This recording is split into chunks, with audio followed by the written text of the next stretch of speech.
In warfare, turning points are common. Some of these are key battles that ultimately determine the outcome. The significant turning point of the Vietnam War was the 1968 Tet Offensive. Ironically, the military losers of this offensive were the ultimate victors of the war. This outcome occurred because of the political and military perceptions on both sides that caused a series of changes in military strategies, morale, internal policies, public support, leadership, and foreign policies. Years before the Tet Offensive, the seeds of conflict between North and South Vietnam were sown. During the 1954 Geneva Conference, representatives from several countries negotiated for peace between the French and the Vietnamese.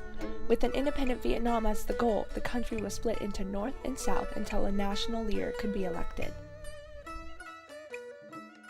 Because of the Cold War and the domino theory, the U.S. wanted to contain the spread of communism and preserve a democratic government in South Vietnam. Thus, America supported Ngo Dinh Diem as president of South Vietnam, who later canceled the national elections called for by the Geneva Conference. Diem's subsequent oppressive reign sparked the rise of southern insurgency groups known as the Viet Cong. At the same time, the North Vietnamese government, headed by Ho Chi Minh, was frustrated that a united Vietnam had not formed as promised by the Geneva Conference. As a result, the North later backed the Viet Cong, whose goal was to liberate the South from its corrupt government. As the turmoil in Vietnam grew, America increased its involvement in South Vietnam. Between 1955 through 1961, America's aid to South Vietnam topped $1 billion, while at the same time sending advisors to aid their military. In the Gulf of Tonkin, an alleged northern attack on U.S. ships led to a resolution in which Congress authorized President Lyndon B. Johnson to escalate America's involvement. By the end of 1965, a bombing campaign in the North had begun, and troops in Vietnam grew from 25,000 to 184,000. Vietnam's war was now America's war. By 1967, both sides of the conflict had reached a stalemate in which perceptions played a decisive role. The North's leaders in Hanoi wanted to break the stalemate. General Lê Duan perceived that a decisive victory could do just that, a strategy that evolved into the Tet Offensive. Viet Cong forces were to be the primary initiators of the offensive with NVA support. In order of importance, the goals of Tet were to spark a civilian uprising in the South, to inflict heavy casualties on the enemy, and to turn American opinion against the war. We have to ratchet up the war effort to a new level, one that the Americans will not be able to endure, leading to their military defeat and political isolation.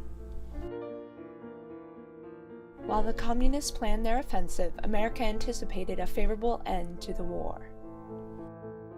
Willard Cook, a Vietnam veteran, explains the U.S. military's overconfident mindset. I didn't take it terribly seriously. I just thought we were so superior that they couldn't do anything. At the same time, many people in America were growing weary of the war. In response, the President and General Westmoreland tried to quell the nation's doubts. Westmoreland promised, "There is light at the end of the tunnel," creating the perception that America was winning. But their perceptions were wrong. The days leading up to the Tet Offensive, acoustic sensors in the jungles recorded massive movement along the Ho Chi Minh Trail, suggesting that the NVA was on the move. The entire trail seemed to be hissing, uncoiling like a giant python about to strike. The snake struck when the Viet Cong and the NVA attacked throughout South Vietnam. Their assault surprised the South Vietnamese and the Americans because of a ceasefire agreement in honor of the Tet holiday. The large scale of the attacks further stunned them. The Communists were surprised when the civilian population in the South did not rise up to support the Viet Cong, and when the ARVN and U.S. troops quickly regained most of the attacked territories. For every 11 Communist soldiers killed, only one U.S. or ARVN soldier was killed. Militarily, the offensive was an outright failure for the Communists and a victory for the U.S. and the South. However, due to media coverage, America perceived Tet as a defeat. The Communists thus achieved a psychological victory over the U.S. Ironically, Tet was the beginning of the Communists' overall victory despite their military loss. The effects of the Tet Offensive began to show both in Vietnam and America. Because of the Viet Cong's diminished forces, the U.S. and ARVN troops were able to gain new territories through pacification. This created a need for the North to change their strategy. "We must strive to build our military. We must defeat the enemy's rural pacification. Frustration grew among troops because the Tet Offensive demonstrated little progress toward ending the war. After Tet, the urgency to return home grew among American troops. Music during the war reflected this in a hit song from 1968, "We've Got to Get Out of This Place." That one song would make the guys stand on the tables and whoop and holler, "We've got to get out of this place!" In addition, ARVN morale decreased, as shown by the rapid growth in desertions after the Tet Offensive. As for the communists, anecdotal evidence suggests their morale increased due to their psychological victory over America and the South. Due to the negative impact of Tet on the U.S., the South Vietnamese government perceived that America's aid was in jeopardy.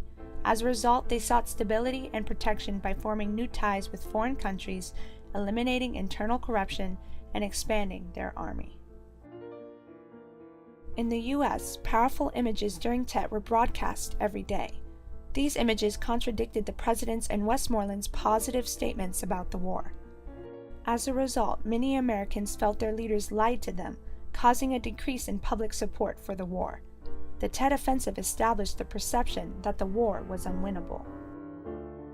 The violence covered by the media further turned Americans against the war, as shown by the highly publicized execution of a Viet Cong infiltrator.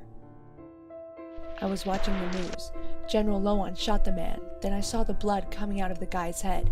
After that, I decided what we were doing in Vietnam was wrong. Thus, Tet convinced many Americans that the war was unwinnable and morally wrong. Before Tet, the polls favored President Johnson. Afterwards, his approval ratings significantly decreased, as evidenced by the 1968 New Hampshire primary, in which he barely won. Weeks later, the president announced that he would not seek re-election. According to Secretary of State Clark Clifford, after the Tet Offensive, the president was deeply concerned about the nation's unity, and thus he thought backing out would prevent further division over Vietnam. The 1968 election ushered in a new American president and new strategies toward Vietnam. Before Tet, American policy focused on aiding the South towards victory. However, post-Tet perceptions were that a U.S. military victory was unattainable, leading the Johnson administration to call for negotiations. Then, in light of Tet, the new Nixon administration began implementing a process known as Vietnamization. In the previous administration, we Americanized the war in Vietnam. In this administration, we are Vietnamizing the search for peace. The North's defeat during Tet urged the Communists to meet with the U.S. The two countries began peace talks for the first time in May 1968. Years of negotiations resulted in a ceasefire on January 7, 1973. The war finally ended in 1975 with a Communist victory. Overall, the perceptions produced by Tet led to a change in strategy, which led to the end of the war. For the Vietnamese, the massacres of Tet left Vietnam further divided. Tet also began the end of the war, eventually leaving Vietnam communist. For the Americans, Tet leaves behind the legacies of the Vietnam Syndrome and the role of perception in public support. Both legacies are exemplified within General Colin Powell's doctrine, which demonstrates reluctance towards entering a war and emphasizes the importance of public support. Despite growing international involvement, General David Petraeus continued to focus on public perception during the Iraq War. There wasn't a Tet in Iraq because General Petraeus realized that you should not build unnecessary or unwarranted expectations. You never heard Petraeus say, "There is a light at the end of the tunnel." Overall, Tet demonstrates how public support is a war's foundation, and when that public support is lost, the war effort will crumble.